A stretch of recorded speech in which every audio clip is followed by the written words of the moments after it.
Mchezo wa kati ya Yanga na Azam FC, mchezo utaenda kuwa mgumu sana, ingawa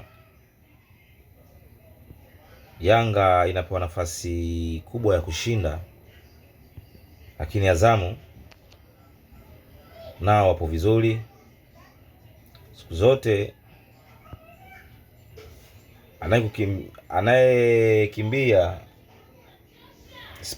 spidi kubwa,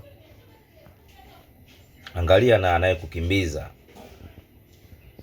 Azamu kwa mtazamo wangu anaenda kutoa tough game kati ya au zidi ya Yanga. Yanga kwa mchezaji mmoja mmoja wako vizuri sana. Azamu pia vile vile. Azamu iko vizuri mchezaji mmoja mmoja, na mimi naenda kutoa ushindani.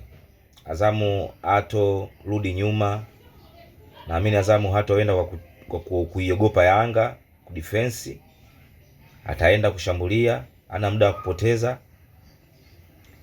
Naamini wachezaji kama kina Idi Nado, naamini kina Faisali, Feitoto. Idi Nado anaweza kubadilisha matokeo muda wote. Naamini viungo wa Azamu kina Kaminko, naamini mbinu za Ibenge, benchi la ufundi wamejipanga. Naamini anaenda kutoa game ngumu kwa Yanga. Azamu akichanga karata zake vizuri, akipanga forward zake vizuri mbele, naamini Kitambala ameisoma Yanga muda mrefu, ameona madhaifu yako wapi kwa sasa. Kina Kaminko wamecheza dabi muda mrefu, anaifahamu Yanga, anafahamu viungo wa Yanga wanacheza vipi. Naamini Kaminko anaweza kaenda kucheza vizuri mechi ya dabi, anaweza kwenda kukaba vizuri, anaweza kupambana akisaidiwa na pembeni huku kina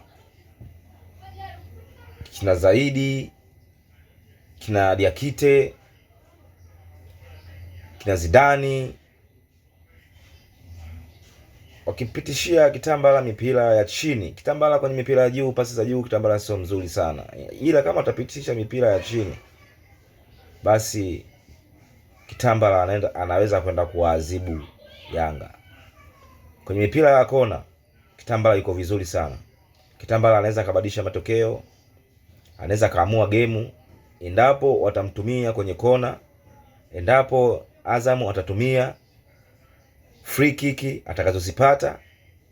Kitambala ni mtu mmoja mrefu, ana nguvu, anaweza akasomesha ubao muda wote, saa yote.